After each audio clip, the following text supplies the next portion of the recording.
Okay, what's going on, everybody? Welcome back to the channel. As always, I really do appreciate it. In today's video, I am coming at you guys with a very special and long anticipated one. And the reason is because I am coming at you guys with a blue lock video. I know, it's been a long time. Truth be told, I just haven't been keeping up with it and didn't mess with the manga and the second season of the anime the way that I used to, at least in the past. However, with the culmination of season 2 of the anime, the Neo Egoist League specifically, and of course with the upcoming World Cup, there is a lot I have to discuss about this. And what better place to start than the chapter that we just got leaked, that being 305. Now I know you're not really supposed to show the leaks, it kind of gets a little bit chaotic nowadays. Nevertheless, we have gotten exactly what Ego wants every single one of the blue lockers that are still remaining to focus on in their training, and there's a lot to discuss here. What's going to happen to our favorite characters? Isagi, Baro, Chigiri, hell, even the lesser known characters such as Kiora, Fukaku, and the rest of them. So with that said, I want to take a deep dive at every single character, what they're actually doing during the trainings that Ego did assign to them, and what this could mean for their potential character growth and evolutions in the upcoming arc. For those of you who've been around, you guys already know the drill, but if you're new, listen up, grab some snacks, fill those cups, sit back, relax, and enjoy, and let's get straight into Ego's true intentions for every single blue locker in this upcoming training arc. Okay, so to get some of them out of the way, there's a couple obvious ones here. For instance, Zantetsu sprinting, he's basically just looking to max out his acceleration and his overall stamina. Probably just trying to get on par with Chigiri's top speed as well as maintaining his own acceleration. It's basically exactly what we've been wanting to see from him, but we just, again, haven't had too much screen time, so it's kind of good to see that at least he's focusing on what he should be focusing on. Nico, of course, we see lifting weights, pretty obvious, he just got to get a little bigger. He is one of the younger blue lockers that we do have in the facility, so it makes sense, but yeah, get in the weight room, man, you really are scrawny. Shido was honestly the funniest one in my opinion. Bro is just skydiving, and Ego basically told him, go do whatever you want, feel free, and I think that's perfect for Shido. There's really nothing you can teach him, and his soccer is based purely on instinct, so there's nothing that you can really train in order to prepare his personal skills because there's no way to predict it. Also, it's just dope as hell. I'm happy to see Shido just having some fun here. Moving on, there's a couple that we really don't need to dive into. Nanase is just trying to improve his ambidexterity throughout his everyday tasks. We see Kurano racing dogs. This is mainly just to improve his speed, in my opinion, that as well as his quickness. Maybe it's a situation to where he's chasing the chicken like in Rocky, but you never know. It's mainly just probably because of his speed. Raichi, which is one of my favorite, is wrestling, which makes complete sense. Basically everything we saw in the Snuffy engagement is exactly what is going to be working here, but tenfold. Wrestlers are one of the scrappiest and grittiest athletes while also having one of the biggest gas tanks, which is exactly what Raichi is. He's a defensive tank that doesn't get tired. So I really do think he's in the right spot here. Then you have Otoya doing some sort of VR training, I assume just to improve his spatial awareness. Karasu is up in high elevations running, most likely to improve his explosiveness as well as his stamina. We know he's kind of the radar beacon and one of the main leaders that they do have anytime he's on the pitch, and we know that his brain kind of does tend to work better than his body does, at least from the results that he's been able to yield. So I think if he can just get his body to react one step ahead, then he can almost start to play on par with people like Isagi, Rin, and Kaiser, who are kind of just a step ahead of everybody else. The GOAT himself, Gagamaru, is playing some baseball. I love this, working on his hand-eye coordination, his reflexes overall. And tell me, he's already top keep. Is he not still going to be top keep after this? Like, are we serious here? We got to give it up for the GOAT. Even if this isn't his training, just trust the process here. He knows what he's doing. He's going to be cooking. Finally, getting the simple ones out the way, we have Chigiri, who is mainly just swimming in order to improve his stamina while also not putting him in risk. The reason that he would be at risk, as most of us know, he's very injury prone after his injury that we did see earlier on in the series. Obviously, that was before the series even started, so it's kind of out of left field to just assume he's going to get injured out of the blue because he hasn't so far, but you never know. They could be saving it for another time. Let's make sure the injury doesn't come in a training arc, please. Then moving on, we have some of the not so obvious ones, and these are still pretty straightforward, but they just need a little bit more of a deep dive so you can kind of uncover if there's any sort of underlying factors at play here. Getting Kunigami out the way first, this is kind of the most confusing one because why is he boxing? But we see him boxing, and in my opinion, it's a way to improve his one-on-one skills, similar to what we saw him do to Shido in the last match. Instead of being the perfect copy of Noel Noah and pushing the offense to new heights, he kind of used everything that he's gained to create his own style of play, that being boxing specific players. Similar to what we see Lorenzo do in his Ace Eater form, Kunigami completely shut down Shido. And we've seen people man-mark Shido in the past. Rio copied the entire U20 defense, at least an entire half of play that he saw from them, and managed to barely stop Shido. This is a completely different level. The second Kunigami marked him and started focusing on him, it was lockdown. He couldn't do anything. With his physicals being as high as they are, you know, since he is the copy of Noel Noah, I don't see a way that Kunigami could rightfully lose a one-on-one engagement, physically at least. Sure, you have players like Bachira, Yuki, and Rin who can kind of like systematically break him down and get by him if they need to, but as far as his physicals are concerned, no one should be able to escape him. We really could be seeing the second coming of the Ace-Eater here, and it's in a very, very unexpected form, but as long as Kunigami gets something here, I don't mind. Next up, moving on to Bachira. Now, I feel like this one kind of does explain itself, but you do want to, you know, talk about it because he's one of the main characters, might as well. We see that Ego actually did a sign for Bachira to instruct kids on how to play football. First of all, as we know, Bachira growing up, he was kind of alienated from the rest of his team and anybody else because he didn't have anyone who cared about the sport the way that he did, other than the monster that he learned to grow fond of, but, you know, that's besides the point. That's an imaginary friend. You don't really want to rely on just your imaginary friends, especially to win the World Cup. As we know, Bachira's dribbling is unlike anybody else in the verse. Players like Baro and Noel Noah are mechanical dribblers, Yuki and Rin are systematic, but Bachira dribbles to his own beat. A style built on non-stop solo play, this training will give him the opportunity to experience truly wild soccer, something he hasn't seen in a very long time. As we all know, kids are untrained, they're inexperienced, and for the most part, they have no clue what they're doing, especially when they're going to step onto the field of basically a professional player at this point. Due to these reasons, I feel like Bachira finds himself truly in the perfect place to hone his personal game. Not only is the unpredictability going to be good in order to improve his reactive dribbling, but being able to pass on the way that he does things as well as just teaching as a whole is honestly just going to grow his character in a way that can truly awaken his best self. But mainly, it's just to work on his overall ball keeping skills as well as just his reaction time when it comes to dribbling as a whole. Again, pretty straightforward, but you can't just brush over him. Then you have Hiyori. I'm gonna be honest, I have no clue what he's doing. Like, that ass bro has some of the most important games of his life, and he's on the game. Like, I can't lie, but like, that's probably what I'd be doing too, but like, I don't know if that's what you should be doing.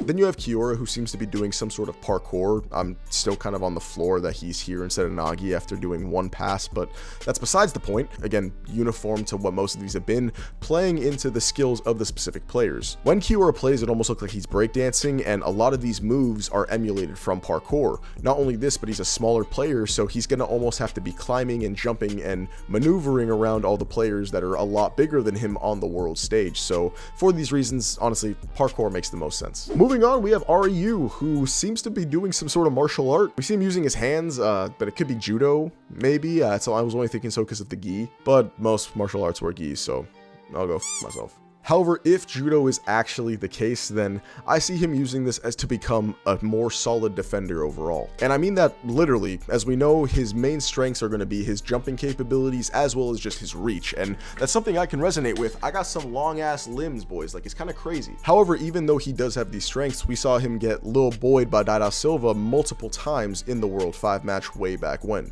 So for these reasons, I feel like the main reason he's going to be training some sort of martial art is either to win the hand battles of people trying to keep him down, keep him grounded, and not allow him to get the jump balls, as well as just, you know, being a stickier defender, being able to use his reach to stop players from a further distance, being able to box them in longer, and honestly just being a lot more of a nuisance, which he really should be. This is a former top 3 player, and he's kind of just getting brushed under the rug. Yeah, I don't like that. Let's see some seriousness taken for this character. Let's just see a little bit of seriousness overall on the defensive side. How about that? Like please. And then finally we have Sendao. What the actual is he doing? Like, I'm sorry. What is he doing? I don't even know what to speculate here. This makes no sense. They sent him to Afghanistan. Like, literally, how do any of these make sense? Hiyori, play video games. Shido, have fun. Sendao, fight for the liberation of Super Earth. I don't even know, man. Less said about that, the better. Let's just move into the deep dives. We have come to our final 7 blue lockers, and the first of which is actually kind of going to shock you that I wanted to deep dive into, but it's actually Fukaku, the former Japan U20 goalkeeper, the professional bottle job merchant himself. Oh, fuck. And overall, just kind of a bot. A lot of you may be wondering, why in the world am I going to be sitting here deep diving into Fukaku? And a lot of it is kind of personal to me. I don't care about him as a character, but when I saw him sitting underneath a waterfall, I was like, that makes no sense. Like what's he going to be doing here? But then I thought about it twice. I used my big old brain, something you guys don't really use too often, and I thought to myself, Clamp, why is he under a waterfall? what good is that going to serve a goalkeeper to stand underneath a waterfall? And you know, at first I was like, maybe he's not going to be playing goalkeeper, maybe he's switching positions. It's not like this is the first time we've seen it. I mean, Blue Lock was built off this concept, so it makes sense to follow suit now going into the U20 World Cup, wouldn't it? Especially for players who aren't going to be utilized as much, seeing as how, you know, I don't think anyone's going to take Gagamaru's spot, let's just be honest here. But then again, I got to thinking and thinking and thinking, and I thought to myself, what does it mean to stand under a waterfall? It means you're withstanding a lot of pressure. You're handling a lot of pressure while maintaining focus and staying calm, which is exactly what we see him doing when he's holding a meditating position. Now, why would he be trying to stay calm under pressure? What would consecrate him needing to stay calm under pressure? For what reasons does he have to almost hold up the weight of the world in a sense here? And the reason's actually very obvious. Penalties. The one thing that we have point blank, period, not seen so far in the world of Blue Lock is penalties. And with actually structured games coming up, such as the World Cup matches, we are finally going to see some penalties and hopefully a penalty shootout, which is what I think is exactly what Ego is preparing for. Potentially, you know, he just subs Fukaku in right at the last second because they know it's going to be a tie. They're going to end up having to take it into pens. And the obvious answer, you can go with Gagamaru getting injured, him having to take over in a high pressure situation, but that's a little too simple here. I want to get a little spicy. I don't know, I may be reaching here. Fukaku hasn't really been a focal point or seen as very important in the past, and I could just be reading very, very far into it, but it's going to be a long, very, very, very, very drawn out arc. So might as well just give every single one of these background characters at least a little bit of time to shine. And I feel like if you're going to give someone like Fukaku some time to shine, just having him save every goal wouldn't really make sense. Why would you really need to put Gagamaru back in if he's saving everything and popping off?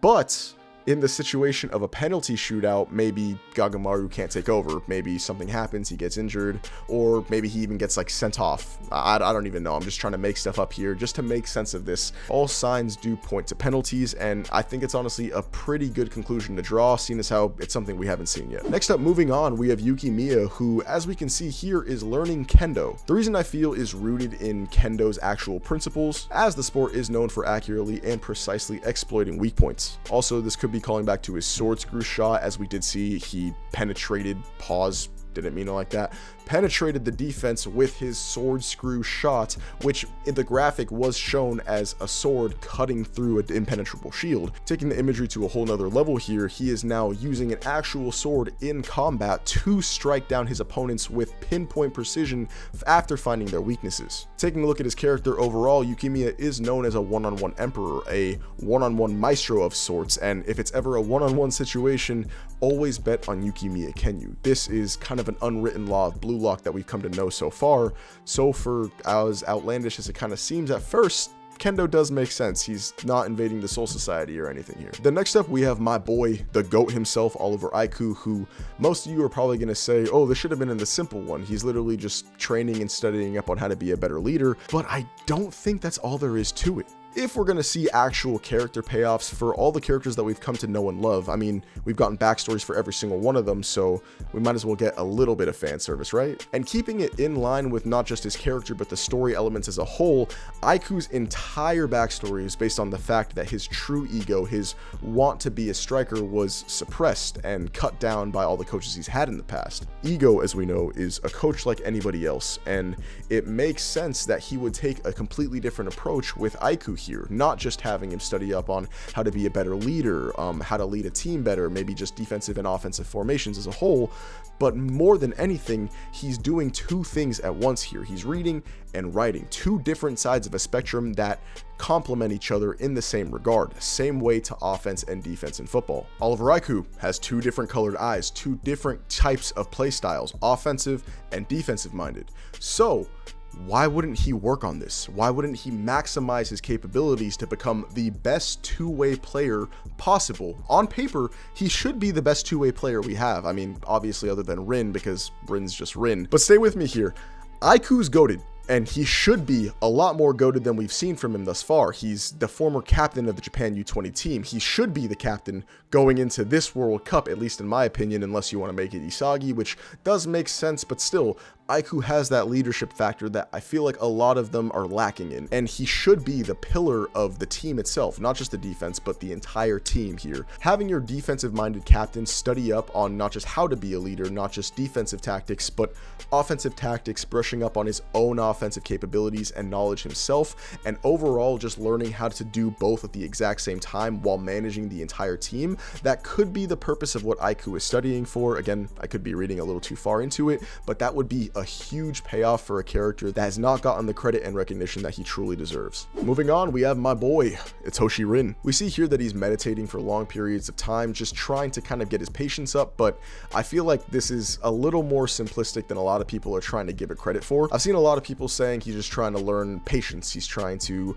learn how to not get super mad, and that makes sense, but it's almost going to be a Kale situation, if you will. And if you don't know what I'm hinting at, I'm talking about Kale from Dragon Ball, the one who actually has the legendary Super Saiyan Broly type transformation. But what I'm talking about specifically is when she actually manages to control the power, a power that really no one else is able to harness in the series, a power that is unlike anything else anybody has in the series and is truly destructive, in order to control it a little better, not just mitigating the damage they cause to their own teammates, but to themselves as a whole. Rin, when he enters his berserker flow state, he is truly the most destructive player we've seen. I mean, Isagi and Kaiser, who on paper they never should have lost a single fight the second that they actually teamed up with each other, were sweating, like literally panicking, because they knew they couldn't get around him. They knew them alone is not enough to get around Rin. But the downfall of PXG and the reason that they weren't able to actually close the game out, even though they had the best player on the pitch, two of the best players on the pitch if you want to count when Loki was actually there, is due to the fact that when Rin actually enters this state,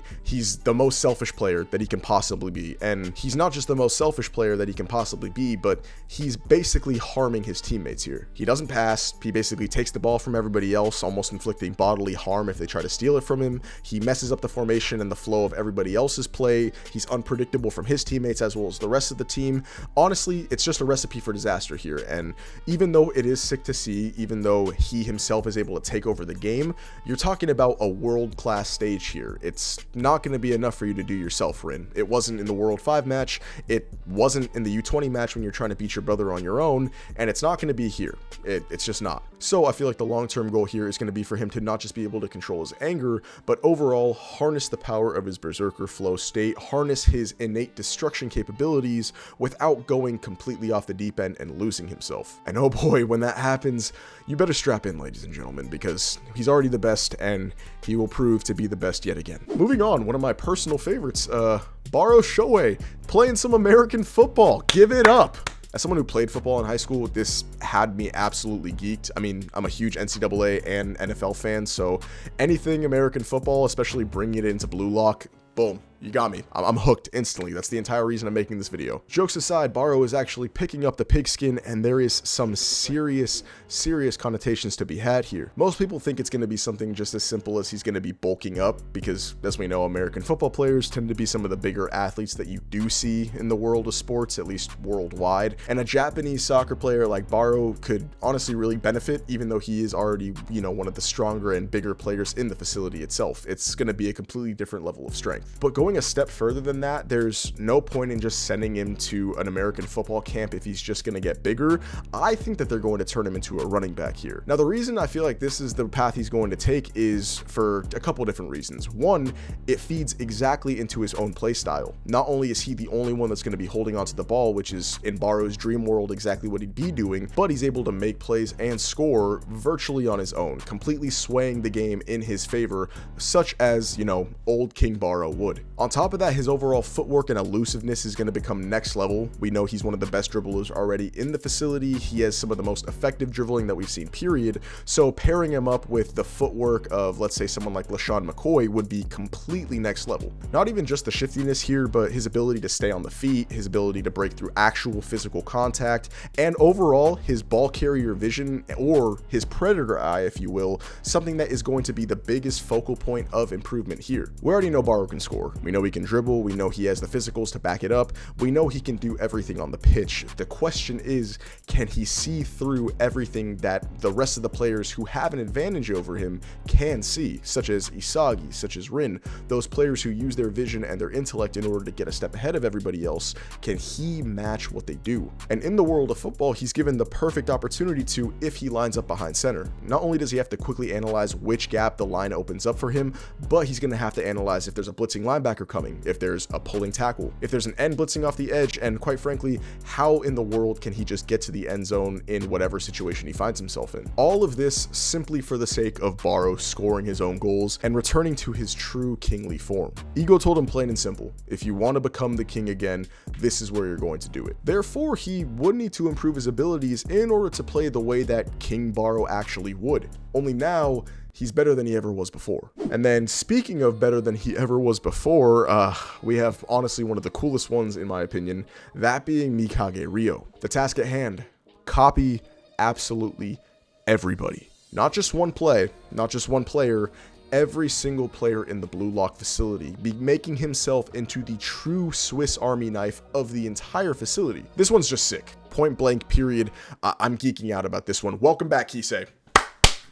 Welcome back. Now, it's no secret that Ryo's copy is truly one of the strongest weapons in the entirety of the series, barring metavision and the visual optics that some characters do have. Being able to copy almost every single person's abilities to 99% efficiency is truly something that is breathtaking. It's something that a lot of people can't do and shows just how talented Ryo is as a genius himself. And the funny part is, with this copy ability, we've only seen him scratch the surface. We've seen him copy simple plays, or not really simple plays, but miraculous goals, but nothing more than that. What if he could copy entire playstyles? What if he could copy the way people move? What if he can copy a lot more than we've been led to? And the possibilities here are endless. I mean, I'm not talking about completely upscaling Ryo to the moon, because you honestly could do that if you want to just push the boundaries of what this ability can do, but imagine he's able to copy Kaiser's off-ball movements. Imagine he's able to copy the way that Isagi manages to slip in between people's blind spots, use his vision to open up, and overall copy his own metavision. That would basically mean that there's two different Isagis on the pitch at the exact same time. It was already a nightmare for people to handle one, so two working in perfect tandem would honestly be a complete nightmare for people. On top of this, the possibility for link-ups are endless, because that means Ryo can almost copy every single person's perfect pair, meaning he pairs with every single person, making him every person's perfect pair. But we can even see him replicate more advanced techniques, such as the two-gun volleys, or even Bachira's dribbling if you want to get a little crazy, or if you want to get completely batshit insane. The biggest FU that we can possibly see from the Riders is just to see him even attempt to pull off the 5-shot revolver. One last goodbye to Nagi, one last farewell in an attempt to show, hey, this isn't completely impossible. I feel like if you're not going to bring Nagi back, that would honestly be a cool thing to do as like a callback, or just like a, hey there, remember him. But as a whole, that's most likely not going to happen here. But what is going to happen is Ryo jumping himself up the rankings to becoming one of, if not the strongest players in the facility. Say what you want about the copy ability, I feel like a lot of people have voiced their opinions already, and they're not the biggest fans of it, especially when it's up against stuff such as metavision. But when you're talking about metavision, that's kind of just a cheat code for anything else. Alright, I'm getting a little bit off topic, but you guys understand what I'm trying to say. Moral of the story here is, if this training arc goes well and they truly do push the boundaries here, Ryo could easily be knocking on a top 5, even a top 3 placement within the power rankings of Blue Lock going into the final arc. And then last but not least, have to save the main character, of course, we got Isagi. And his goal, of course, is to study everything. Literally everything. Yeah, no, I'm not joking. It's a simple way to answer, but it's a little more complicated when you dive into exactly what he's studying. And of course, when you have a simple and a complex answer, can you guess which one I'm going to talk about? Both. That's right. Simply put, Isagi is going to be learning firsthand from everybody who has played before. What worked against certain teams, what other countries are weak to, and overall, how certain players are able to affect the flow of the game in these world-class scenarios. But if you want to go more in depth here, Isagi is looking at a lot. And when you think about Isagi and what he's actually going to be thinking about, and overall his ability to just make something out of nothing, this dude has the world at his fingertips right now. If I were a betting boy, and oh boy, we know I am, I would put money on Isagi's training being on learning how to actually affect the flow of games at any given point in any given scenario. We saw that didn't just give him footage from a bunch of different games, but specific moments in the game where the tide was turned in favor of one team or the other. Why would he be showing them this? Because he knows that more than anybody else, before anybody else can see it, Isagi knows almost what's going to happen before it actually does take place. How does he know this? Because he compiles all the data that he possibly can, analyzes the situation faster than anybody else can, and acts upon it before anybody else would even think to. Now, with the ability to go back and actually watch film on how a lot of his competition's going to be playing, he's basically going to be fighting every single opponent that he faces in the World Cup with weapons that worked on them in the past. As we can see, taking a look at chapter 304 from last week, Ego chopped up this film into bite-sized little TikTok brain rot clips of only tense or important moments within the match that changed the course of the game itself. Isagi will pick up on whatever worked and didn't work on any single team that they play, implementing his perfect winning strategy for whatever situation throws itself at him to make sure that he always stays one step ahead and in control of the game itself. This is going to be the highest level of competition we've seen so far, so where better to learn on how to win than the people who have won in the past. Isagi is also known as the genius of adaptability, meaning that he's going to have to adapt to the ever-changing flow of the game in order to stay one step ahead of the competition and move his team accordingly. How exactly is he going to improve on this though? Simple. Watch everything. Study every single scenario that every single team has done, and if you face that situation, if they try to throw this at you and claim victory that way, you know exactly what to expect and can come up with exactly how to kill that play. Blah, blah, blah. All that yap just to say that come World Cup time, this dude is truly going to be a cheat code unlike we have seen in the series thus far. And honestly, I want to see what Japan has in store for the rest of the world here. But with that said, I think that's all I got for you today. If you enjoyed this video, make sure you leave a like down below and consider subbing up to the channel so you never miss another banger from myself. If you missed the Blue Lock videos, make sure to comment down below if you want to see me talk about anything else. I do have a lot I want to cover on this specific topic itself, but I'll leave that for the future and for you guys to actually be surprised for. Let me know in the comments down below whose training you're actually most excited to see. Me personally, do gotta say, Rio has to be a standout. If not him, then definitely Borrow, but those are definitely my two front runners. Let me know how I did as far as trying to predict what every single person will be doing, or if I should just, go back to retirement. I'll go myself, I guess. But yeah, I think that's all I got. Love you guys. Take it easy.